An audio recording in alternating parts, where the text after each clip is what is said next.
Let's get going. We're in chapter 12. Chapter 12 is now, we're in a place where there's no parallel. In other words, there are references to Shmuel, to Sefer Shmuel, but what actually happens in chapter 12 is not in Shmuel. Pasuk Aleph. Ela ba'im el David et Ziklag, od atzur b'nei Shaul ben Kish v'hem b'giborim ozvei hamilchama. So let's take a look here for a second. Okay, if you notice, this again in one Perek, but we'll do our best. Chapter 12, there's 1, 2, 3 sections, and then from Chaf Daled until the end is a whole separate section. So the first 23 psukim are really have the same theme, okay, which we'll talk about in a second. And then from Chaf Daled to the end is another thing. So there's basically two things going on, two different times. Okay, so the first part, we just said that they're coming to Ziklag. So we have to go back into David's history. If you recall, in the previous chapters that we've been studying, Shaul HaMelech has died, and David has been crowned king. And we went through a list of all of his warriors.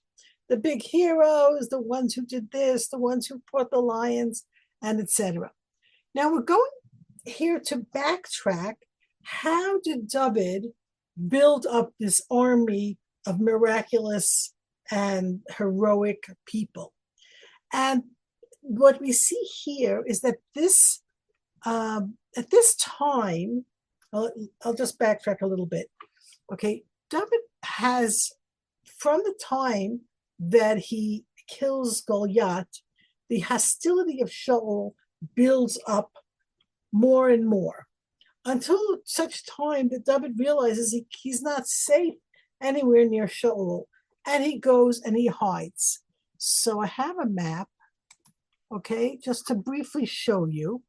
Okay, Shaul is north of Yerushalayim in a place called Givat Shaul, and that is not the Givat Shaul of today, but Givat Shaul, in towards where I used to live, in Neve Yaakov, in that direction. So that is the famous Giv'ah, north of Yerushalayim. Now, David cannot be in these places anymore, so he takes naturally refuge in Yehuda, because this is his tribe. However, his tribe lets him down, and particularly the Zifim, he thinks that they'll support him, but they don't. So after hiding out for some time in the various parts of Yehuda, and he's there in a fortress in En Gedi, close to the Dead Sea. Here's Ziph.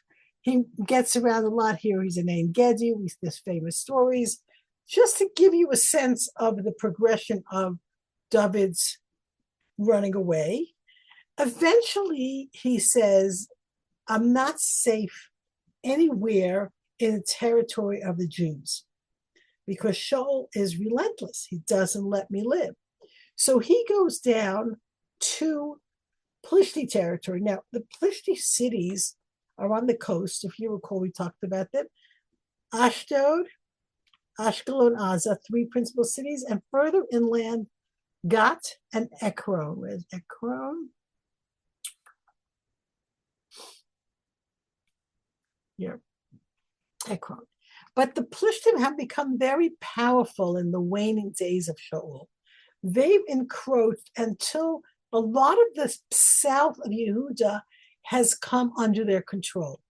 Now, David, if you recall, and this is immortalized in Tehillim 34, David famously goes to the king of Gat by himself, and he thinks he can take refuge there, but it turns out that the people recognize him, and he has to resort to being crazy, pretending to be crazy, until he's let go. Now, at the end of Shmuel Aleph, okay, he comes back to Achish. Okay, now different names for the king of Plishtim, Avimelech sometimes, and Achish. It seems like Avimelech was the generic kind of pyro type name. Avimelech, and Achish was this particular guy's name. And he comes to him, but now he comes to him with a group of warriors. He said, like, the enemy of my enemy is my friend. I'm gonna, hook up with you. And Achish is proud and happy to have another group of warriors, and he has no complaints with David. So I don't know if you remember this, but it's kind of David does something kind of peculiar. And you should look inside. Okay, we don't have time to look inside. I'll give you the short version. David tells the king, it's not such a good idea for me to be in Gat, in your territory. Give me like a country town. I'll settle there and I'll work for you from there. So Achish trusts David. And in fact, he says he trusts him so much. He says, I'm going to give you this town of Tziklag. Now, Tziklag is kind of bordering on Shimon territory, but this is something under the control of the Plishtim. Okay. So David sets up his band of merry men in Tziklag. And Tziklag becomes his home for a while. And we'll see different events that happen in Tziklag, but I just want you to understand in our Perek where we're holding. So Tziklag, now it says it in the Navi that he was in Tziklag Yamim v'arba chodashim. Now Yamim means literally days. Arba chodashim is 4 months, and we have a problem with that. I have this open. Let me see.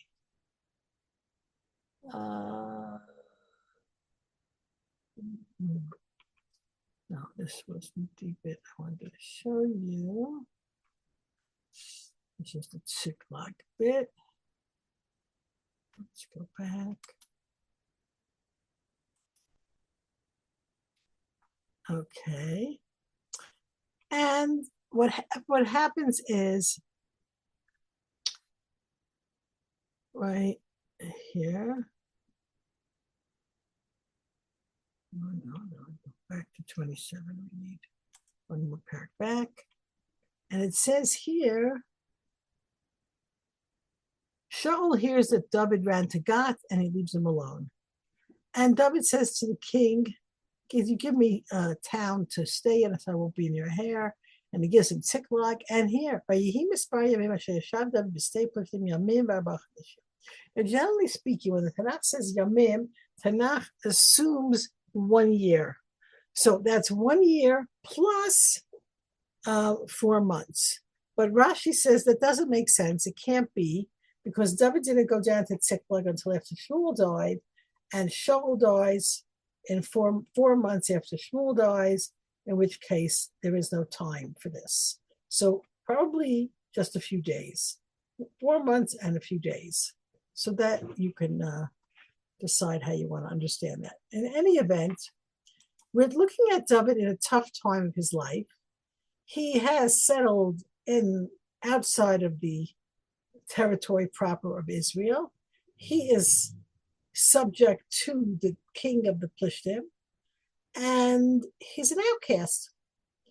And then what Ezra Sofer is doing, always remember in Divrei HaYamim, Ezra Sofer is taking us to the glory days of David.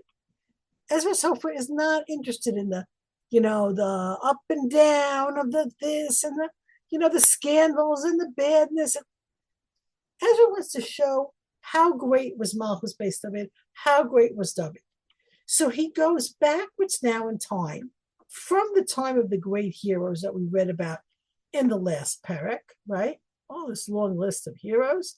And he says, even when David was in Tziklag, an outcast, a refugee, people came to join him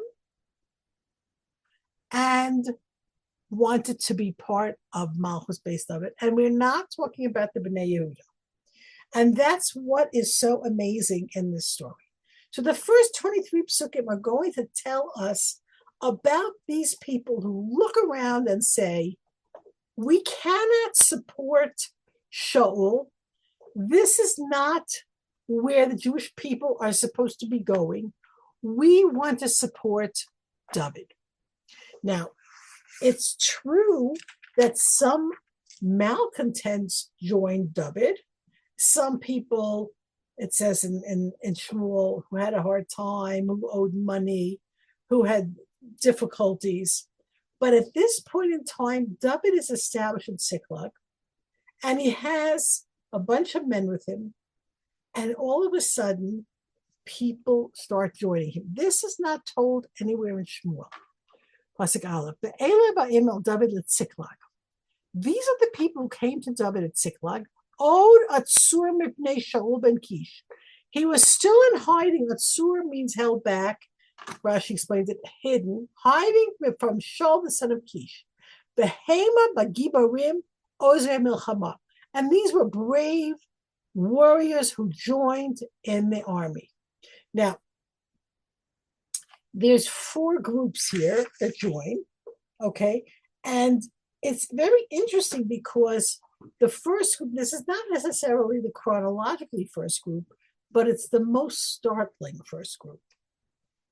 The children of Binyamin, which means they are natural allies of Shaul, and yet something in them says we need to ally ourselves with David and not with Shaul. I personally was thinking about this. How it would look if you lived in that time and you see Shaul and he kills out the city of No, and he's in this fearful place and things are falling apart for him. And on the other hand, David does not take any advantage, okay? David doesn't try to kill Shaul. David doesn't do anything to try to take the kingship, which he knows will be his. And something about the humility of David, something about the, non-aggressive, something about David's godliness brings people to him. And these are the people of Binyamin. Pasuk Bet, Noshke Keshet. Now, we see this expression in Tehillim. I don't think I opened that for you. Sorry. In Tehillim, in chapter 78, very long chapter, it says Noshke Rome Kashet. Now, Nishika is a kiss, so there seems to be some kind of etymological connection here, and we're not going to go there. But Neshek in modern Hebrew is arms. So Noshke Keshet means people who are armed with a bow. Now, back in the day, right, many of the weapons that, we see in some of these battles, the swords and the spears, were not so commonplace. We have a few places in Sefer Shmuel where we're told nobody had those weapons. However, we do find that they were good with the bow and arrow and with rocks. Okay, so Maiminim and Masmilim. This is a great one. Maiminim from the word Yamin and Masmilim from the word small. The people, Ba'abanim. In other words, they were able to throw a rock, and we're talking here about a slingshot. And you know that I should have got you a picture of a slingshot. Don't think I have a picture of a slingshot. Let's double check here. No. Sorry.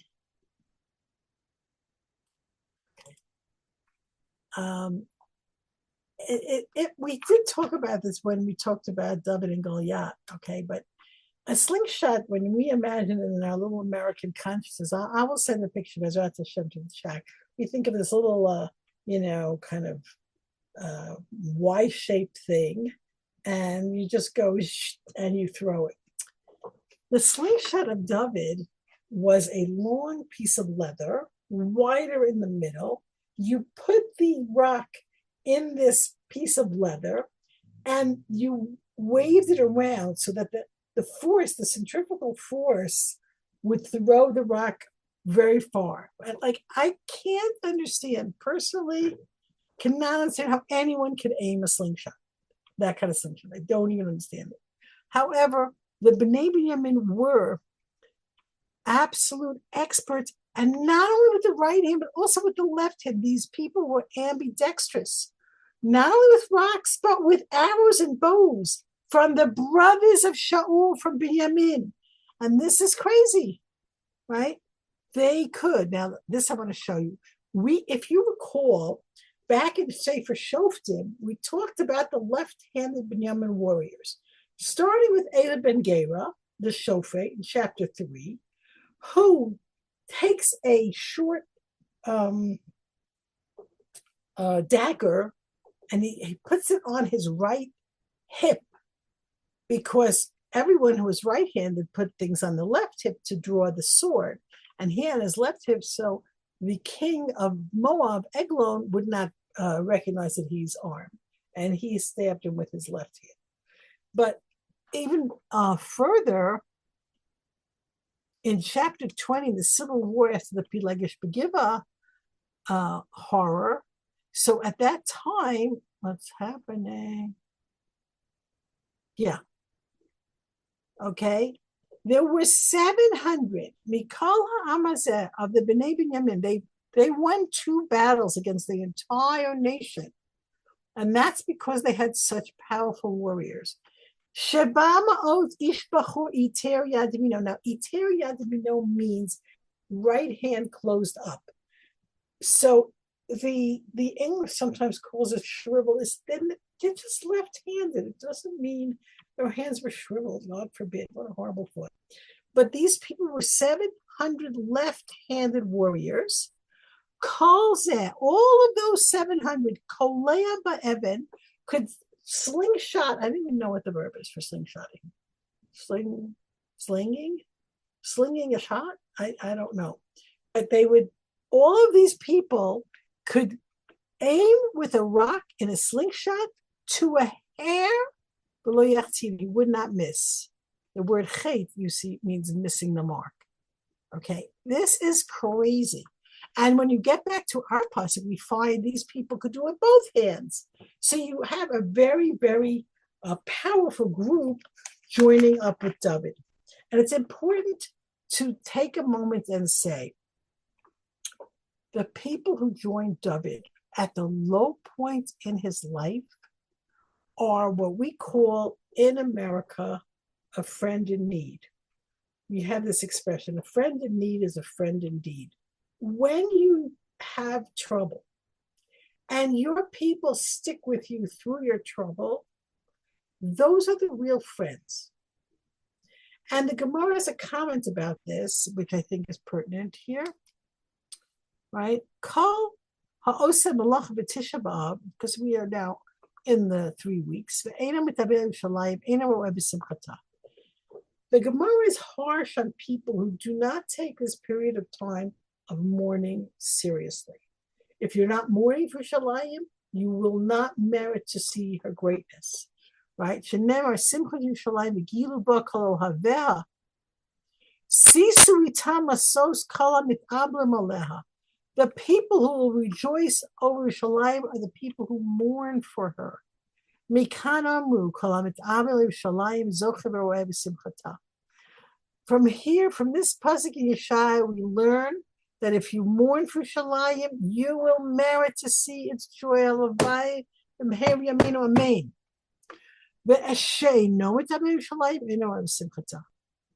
And therefore, it is a very critical thing to be there for Yerushalayim, to mourn for Yerushalayim, to long for the days of its glory returning. But here you have the Bnei Binyamin coming and sticking with David. And that means that eventually they will be Zocher in our story to be there when David does come to his glory. Then you have a list of names: Pasuk Gimel, Rosh Achiezer, Yoash Beno, Ashma, Givati from Giba, Yiziel, Pele B'nei Asmavet, Bracha B'Yehu V'Hanatoti. Asmavet is an interesting name, strong like death. Right? We have this Pasuk in Shir Shirim, Ki Azak HaMavet Ahava. Love is as strong as death. Dalit. B'Yishmaya, Givoni, Gibor, B'Shulim Shim, Ba'al HaShoshim. Now, Givon is from Givon. Givon is very close to Giv'ah, and these are all Binyamin places. Pasukei B'Yirmiyah, B'Yachsia, B'Yochanan, B'Yozavet, Hagdeirati, El Uzai, V'Yerimo, Tuvalia, Shmayahu, Shvatyahu, Charufi, El Kana, Pasuk Zayin, V'Yishiyahu, V'Azarel, V'Yoezer, Yeshavam, HaKorchim, the descendants of Korach. These people of Binyamin certainly must have had some marrying into the Levies who were descendants of Korah. So this is the end of the Bnei Binyamin section, and we see that this is startling that these great warriors of Binyamin come and join David, even though Shaul is still alive. And this is in Ziklag. Now we switch to the Gad. So back to our map for a moment. Okay, you see here that God is on the other side of the Jordan, right? And Binyamin is right on the spot there, and they're going to come to David is in Ziklag over here. So that's these people of God cross the Jordan and come to David, and he's not in Ziklag, he is in the caves around En Gedi. So now the story of the Bnei Gad joining David is earlier than the story of Bnei Binyamin, because David with the Bnei Binyamin is already in Ziklag. That's his last stop before Hebron, right? So we're now going backwards in time. And this I don't find anyone who discusses why the Bnei Gad is listed after the Bnei Shaul, Bnei Binyamin, brothers of Shaul. To me, it seems very pashut that because it was so amazing that people came to David from the tribe of Binyamin, that we talked about that first. But now we'll talk about God. Now, what's the story with God? God is a very powerful, warlike nation. And I want to show you. Yaakov's blessing to God. Very short, very cryptic. God, Gedud Yigudenu Bahu Yagud Akeh. Play on words here, something spectacular. Let's just get a sense of it. God, right? Gedud Yigudenu. Now, a Gedud is a set of troops.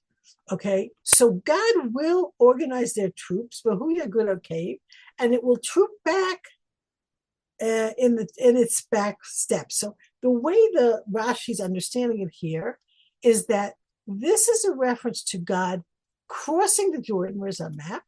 When Yoshua conquers the land, Reuben, Gad, and half of Manasseh promise to be the vanguard. They cross the Jordan, they fight all the wars, they conquer. At the end of that time, they go back to their city. So God is in the vanguard. They make the Gedudim. They're very, very powerful warriors. That was their essence. And but they go back. They go back. So now we have this group of God deciding to join Shaul. Well, Mina Gadi Nivdalu El David. Nivdalu, it's hard to say what that means. They separated themselves to David. Lamitzad Midbara. In other words, they went to David's stronghold in the desert. Again, this is before the Ziklag story. And who were they? Gibori HaChayil, Anshe Tzabal Milchama, brave men of valor, men of the army, ready to fight. Orchet Sina Aroma, ready now. Sina is a shield, and Aroma is a javelin. Their faces were like lions. It's amazing kind of description. They were frightening like lions. These guys were the real deal.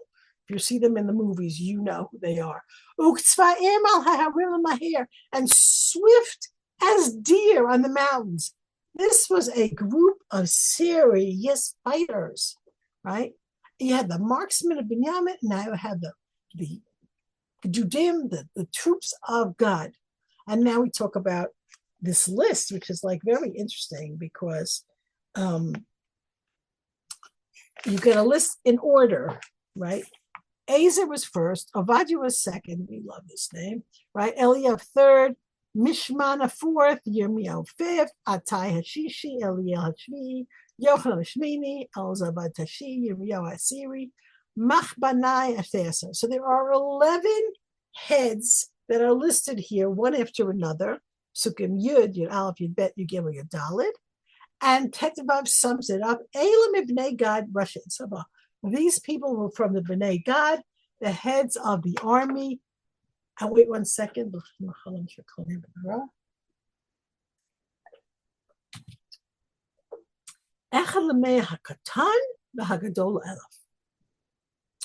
The smallest of this troop of Bnei Gad could chase away 100 of the enemy, and the greatest could chase away 1,000 of the enemy. You are talking about a crazy, powerful presence here that they joined David. And remember that David is now, and Ezra is showing us how David is building up to the unbelievable great power that David's kingship is going to have. It doesn't happen overnight. You need to build it up. But this expression, right, Echad Lemea Katon, Hakatan, Hagadol Elef, brings us back to Vayikra. And in the beginning of Parshas Bechukotai, we're told, if you follow the laws of God, right, all these blessings will come to you. Unfortunately, the most of Bechukotai is taken up with if you don't, and all the chas v'chalilas punishments and tremendous tochacha that we get there.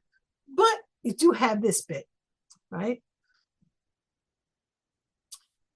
You will chase your enemies, they will fall before you with the sword. Amen. 5 of you will pursue 100, and 100 of you will pursue 10,000. And they will fall before you. So, okay, I'm not going to go into the math, the proportions, and the Chazal to discuss that. But for our purposes, it's important to understand that we have here the fulfillment of what it says in Chukotah. If you follow Hashem's laws, Hashem promises to help you against your enemies. And that is certainly something that we see in the story. And, you know, if God forbid you don't follow, then trouble comes upon us. I think that, just as a personal aside, lived through some crazy times here in Israel. And anyone who was here during October 7th knows the devastation that happens when God turns his face away. But we just celebrated, and I'm gonna just give it like an aside. Happy birthday to America. We owe America a great deal. But in addition, July 4th is also the 50th anniversary of the miraculous rescue at Entebbe. Now, there were people who were killed there. Of course, the prime minister's brother, Yonatan and Netanyahu, and there were 4 hostages that were killed. But over 100 people were rescued in a miraculous thing. Like, how did that, everything like that. And there's a tremendous video that you can get on the internet. It's called, I don't remember what it's called, but it's Rabbi Uri Pilchowski from Mitzpah Yericho. And he talks about the aftermath of October 7th. The amount of miracles that we saw when HaKadosh Baruch Hu wants to help us in our military endeavors, it's unreal. And he describes the split-second timing. So we see this and we see that, and we have to really remember that it's all about, doing Hashem's will, and then we will have that. Ezrat Hashem Siyata Dishmaya. Okay. Classic Tzayin. And this is another note on the greatness of the Bnei God. Classic Tzayin. By the way, the people of God crossed the Jordan in the first month. The first month is Nisan. Nisan is the end of the rainy season. So the Jordan River can sometimes be a trickle, like kind of nebby. In droughts, we've seen a lot of times in drought, it's very little there. But if you had a rainy year, and this is what we're describing, the river was overflowing its banks. This is when all the rain flows in and the snow from the Hermon melts, and the river is at its raging, rolling best. Now, what is Amakim? Okay, so Amakim seems to be from Amek, the dwellers in the lowlands. So these people of God, okay, who were so powerful, they crossed the Jordan at its most powerful time, and they still have the koach to get rid of all the enemies in the lowlands who attacked them. So that's just the second group. Now, the third group that comes to David, okay, this also is before the Tziklag episode.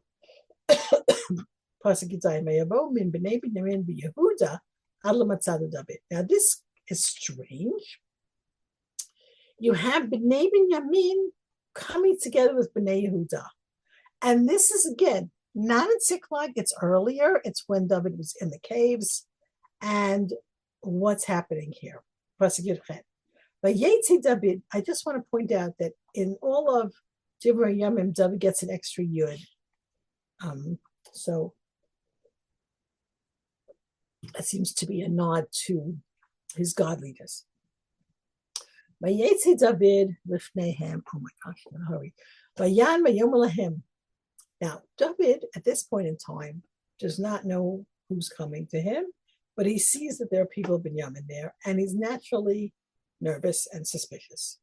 And he comes out very straightforward. This is David.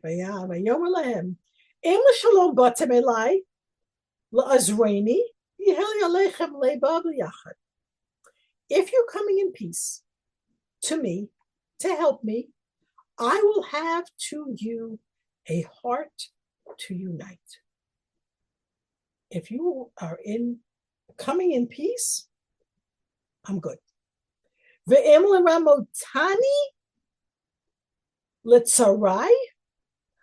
you are coming to deceive me, to give me to those who would wish to hurt me, when I have done nothing wrong,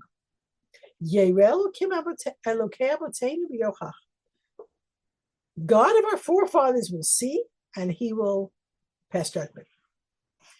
So David is giving them, I don't know if I should trust you. Now, the hero of this story is a man by the name of Amasa ben Yesef. Now, Amasa is actually David's nephew. This is the one of the Yehuda that we are talking about. And Rashi explains it here, right? They took with them Lachimahem ben Achot David, this nephew of David, his sister's son, Lafisha Dagu, Bnei Binyamin David, Shema Sabur David, Shabo Bnei Binyamin Lechapoto.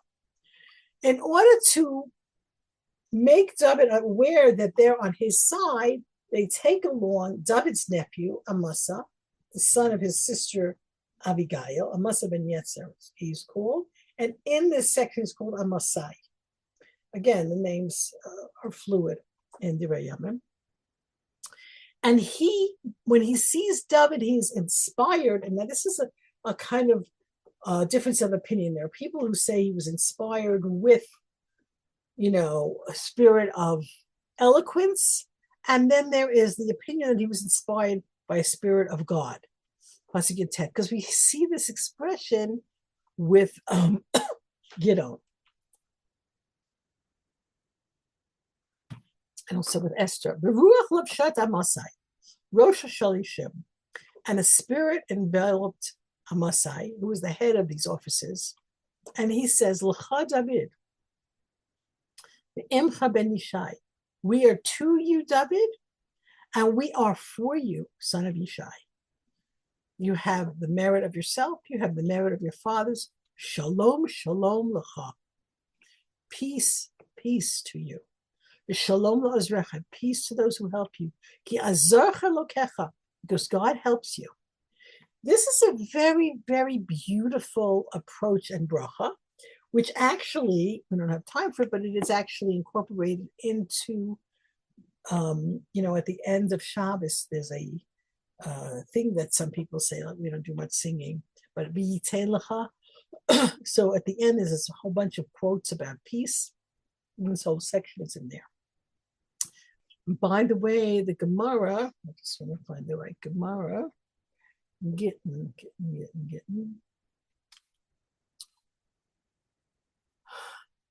But where do you know that we must double the greeting of shalom extended to kings? You can't just say shalom to kings, you say shalom, shalom, right? Because, right, of this pasuk, and he says shalom, shalom.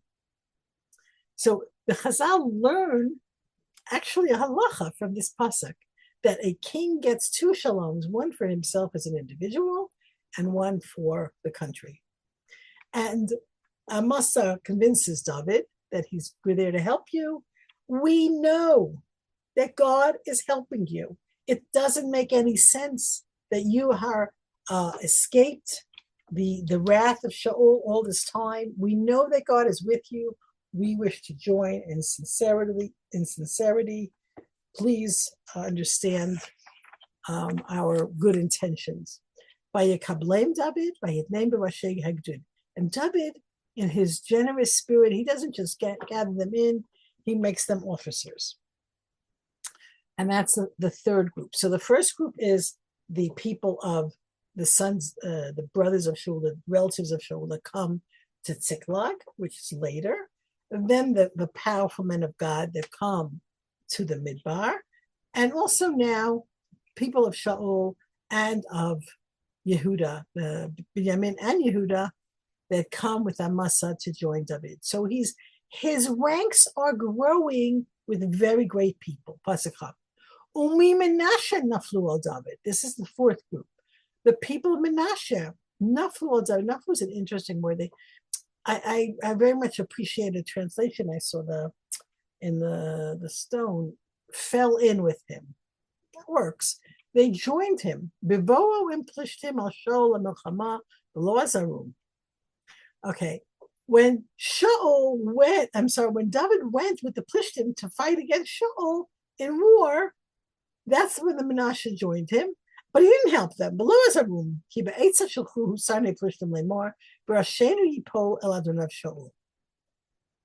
okay, so now we really have to spend a minute on this story. Okay, and I think, can I have this open here? Nah, yeah. Okay. Now, next one. Okay, so the Plishtim go out to war against Shaul. And Achish says to David, I want you to be with me in the war. Achish there's something very passionate about Achish. He's not a sly character. David, you're on my side, you come with me. And David said, oh, sure, right?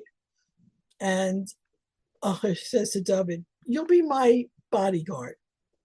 But Shmuel's died, and they're coming out to war against Shaul. They're going up north. This is going to be the end for Shaul. And wait a second, we don't want this Perek. We want 29. Okay.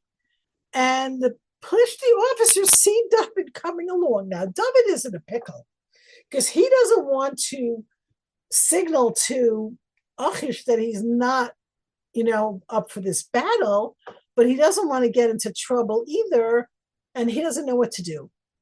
What do I do? I will not go to war against my people, but he doesn't want to say that to Achish. So God puts it in the heads of the Plishti officers, and they save David's coals here. And the Plishti officers come, what are these Jews doing here? Can you just imagine it? Achish is, oh, sure, I trust David, right? And they say, oh, you know how he's going to make peace with Shaul, because he's going to give us to Shaul, and that's how he's going to make peace with him, right? What are you doing? Get him out of here. He will be a Satan. He'll be a devil in this war. And how's he going to make peace with his master? Hello, with our heads. He's going to give them our heads to Shaul, and then we'll have peace. Right? He'll be happy with Shaul, and no. This is David that they said he kashal the great hero David. Are you crazy? And Achish calls David, and this is like unbelievable. He says, you're good. Yashara Tabatobeinai. I'm so happy with you. I think you're great. I never find anything bad with you, but my office is not happy with this, right? And go home. Let's just keep the officers happy. But David is too smart to say, phew, sure, I'm out of here. David is like, what do you mean? You don't trust me? What? How could you do this to me? I want to fight for you. Right? And Achish says to David, I know. You are good in my eyes like an angel of God. Can you imagine? Can you imagine? He looks at David. He has total faith. There's something, an angel of God, like another human being says this to David, right? The enemy, right? But listen, the officers, what should I do? You go home. And David goes home. Now, I just want to point out that David is called Malach Elokim, also by the woman of Tekoa. I'm trying to remember. There's another place, but no one else is called. The people that a person says that you are like an angel of God, right? The woman of Tekoa. I'll think about it. I'll put it in the chat. If you have this kind of presence, it tells you something about the person. Nobody ascribed to David any bad motives for anything. But now we have a very unpleasant story that happens. Okay, in order to understand what comes next in our chapter, we have to understand this story. So they come, the people of David, to Tziklag. On the third day, David has to leave those people, and they find it has been destroyed, burnt up in fire, and all of their families have been taken captive. Okay, so I'm going to give you a short version here. We're running out of time. You remember the story. This is chapter 30 in Shmuel Aleph. David and his people are distraught. Their wives and the children disappeared, and everything is burnt and destroyed. And David's people are so angry. They said, you're our chieftain. You're supposed to protect us from these bad guys. And they're so angry at him, right? And here they're very, very bitter. And they want to throw stones at him. And he strengthens himself. So he goes to the Kohen and he says, bring me the ephod. And he asks God, this is classic David. We have a problem. What should we do? And he says, shall I chase after this troop? Shall I catch them? And the answer God gives him is yes. Chase after them, you will capture them, you will save your people. And David goes out with 600 men, and they capture and they save them. Long story short, meantime, right? Pasuk Chaf Aleph, very interesting. The leftover Tziklag naflu alami menashe ad nafi Yosaved v'Yidiyah v'Michal v'Yosaved v'Eliyahu v'Tzil Tziltai Rosh Elifim Hashem Menashe. The Hema Pasuk Chaf Bet Izru David al Gdud ki gimarei chayil kulam v'Yusarim b'Tzavah. So according to Divrei HaYamim, what we're seeing here is that at this point in time, when David has to go after these Amalek, right? He gets an influx of Bnei Menashe warriors who come and join and fight, right? And they become officers in his army. And the Gemara has an interesting comment here that I want to show you.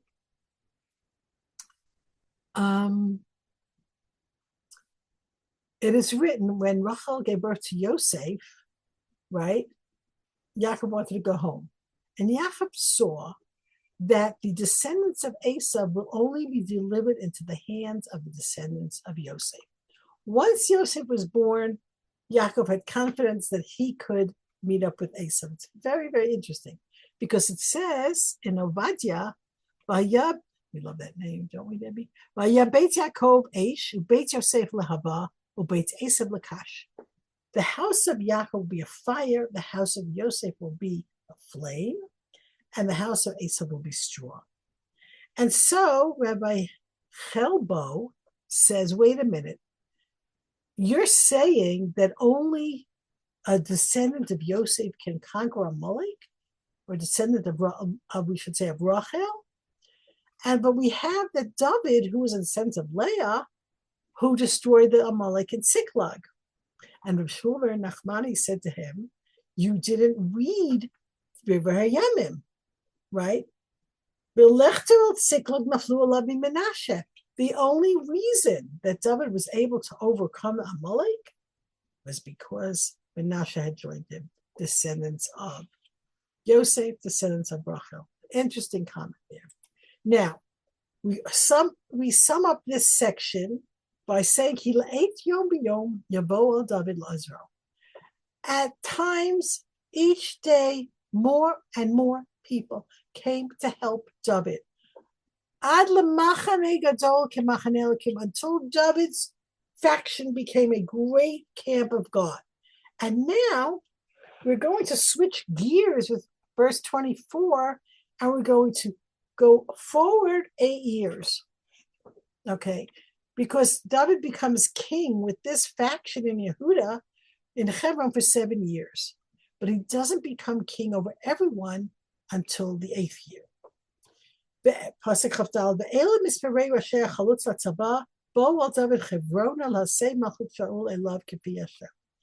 Now we talked about this at the beginning of Perek.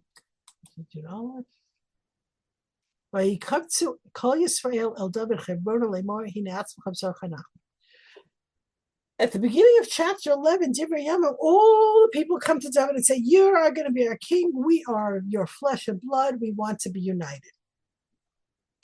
And we get 3 psukim of that, and now we're going to flesh that out in our second section of 12.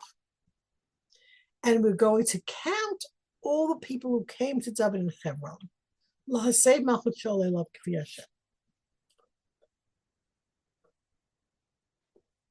It's extremely noteworthy that David takes no steps to aggressively take charge. He doesn't try to kill Shaul, even when he can.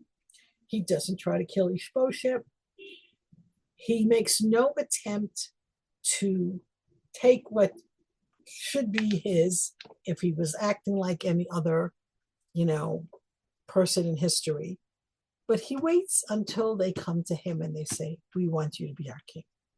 And what happens in the next section is noteworthy because all the tribes come, and we're going to count them up.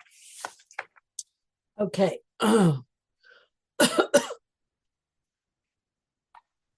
These are all the people coming to Hebron to make him king. Bnei Yehuda, those Nosei Tzina Romach, the people who carried shields and javelins, 6,800 who went out to war. We're now counting up all of the troops that become part of David's army. Of Zion, min b'nei halevi, that's very interesting because did we think that Levi was exempt from war? 4,600. And then you have Yehoyada Nagil Aaron. Yehoyada seems to be the father of Benayahu ben Yehoyada, who we met in chapter 11, one of David's great heroes who outlives David and becomes also a great general for Shlomo. He brought with him 3,700. And the Ralbag suggests that he was a Kohen Gadol at this time. But Tzadok Nar, right? Gibor Chayil. And Ubeit Aviv Sarim Esrim Shnayim. And his father's household were officers 22. So we're not sure, is this the same Tzadok who became the Kohen Gadol after Evyatar in the at the time of Shlomo becoming king? He's still young. So these two are Kohanim Gedolim, great people. And the interesting thing is, there is a question about a few things that we don't have time to go into, that why are the Levium going out to war? And why are we mentioned that he was a Nagid of Aro? Nagid Aro, meaning that he was a B'nai Aaron a Kohen. There is actually a commentary that says that Yehoyada was even greater than Aaron. If he had lived in his time, that he would have been greater. But this is a difficult thing to say. And Rav Chaim Shmulevitz says, you know that the person that is your leader in your time is the person that you follow. And that is the Gemara in Rosh Hashanah talks about this, right? Shmuel Bedoro, Yiftach Bedoro, whoever your generation leader is, that's who you follow. Pasuk Lamed. Umin b'nei Binyamin achei Shaul. You have to remember, the constant emphasis on achei Shaul is to tell you that their loyalty to David is remarkable because it was not their tribesmen. 3,000 of b'nei Binyamin. Ba'ad heina marbitam shomer mishmeret beit Shaul. And these people, Rov Elu Shabolam Lichet David, Yeruba Manheim and Munu Mishmar Mishmar Malchut Shaul. But Em Kol Zebo Bratzolam Lichet David. We are now saying these people of Binyamin, these 3,000, until now, most of them were holding the torch for Shaul. They followed Ishbosheth probably, but now all that is over. Ishbosheth is dead, Shaul is dead, and they come to join up and to be with David. Bnei Ephraim, 20,800, Divrei HaYamim, great people, Amid Bet, Mechatzim Matei Menashe. This is the people from the other side of the Jordan here, half of Menashe. 18,000 with great names to bring David to make him king. Bnei Yisachar. Now, Yisachar, we're going to take 1 second to say, Yisachar Hamor Gorm Robert's time.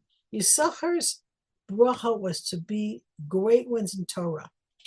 Yodei Bina La'itim. They were understanding of the times, which means they knew how to calculate the new moon and the holidays. Ladat Mayase Israel.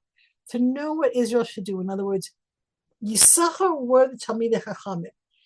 In light of what's going on today, it's fascinating to think that it was understood that in David's army, there was a whole group of Sanhedrin, Roshehem Matayim, B'cholachem Alpihem. There were only 200 from Yisachar. Everybody else had so many. Why? It's because understood these were great Torah leaders. And everyone was doing what they said because they were the Torah leaders. And that's an important part of David's army. I'll point out one thing here. A comment. It says here,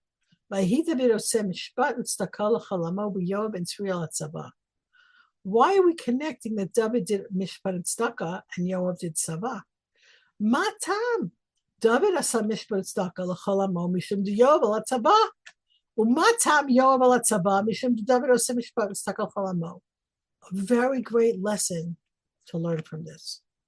The reason that Yoav was successful commander-in-chief was because David was executing judgment and mercy.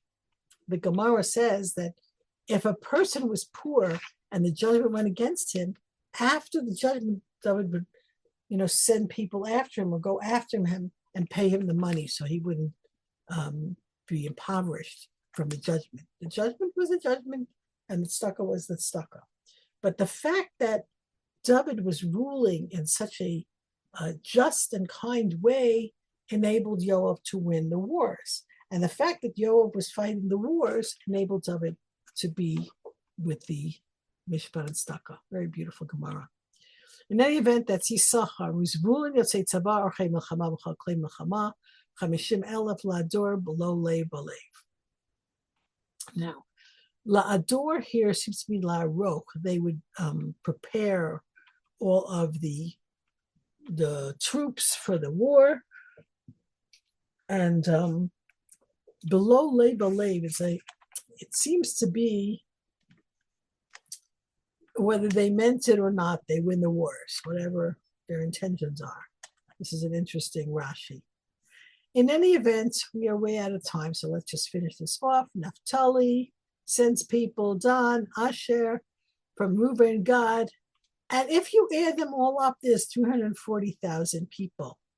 And it seems likely that they weren't all at the coronation of David, but this is the representation of unity, right? And it goes, Vayusham and Divrei HaYamim Shlosha. 3 days, Ochlim V'shosim, Ki Hechinu Lahem Achayim. Right? All these people, I'm skipping Lamed Tesra, it's important to understand the heart here. With a full heart, all these people getting ready for war, they come to Hebron, Lahamlich et David al Kol Yisrael. The unity, Chalavai Aleinu, this beautiful unity, V'gam Kol Shevet L'Yisrael, Lev Echad, Lamlich et David. Where do we see Lev Echad? Right? Matan Torah. These are stupendous moments of unity in our people. Halavai Aleinu, Halavai, Bezrat Hashem. Vayusham and David Yamim Shlosha Ochlim Shotim Ki Hechinu Lahem Achayim. The people of Hebron had prepared food and drink for 3 days.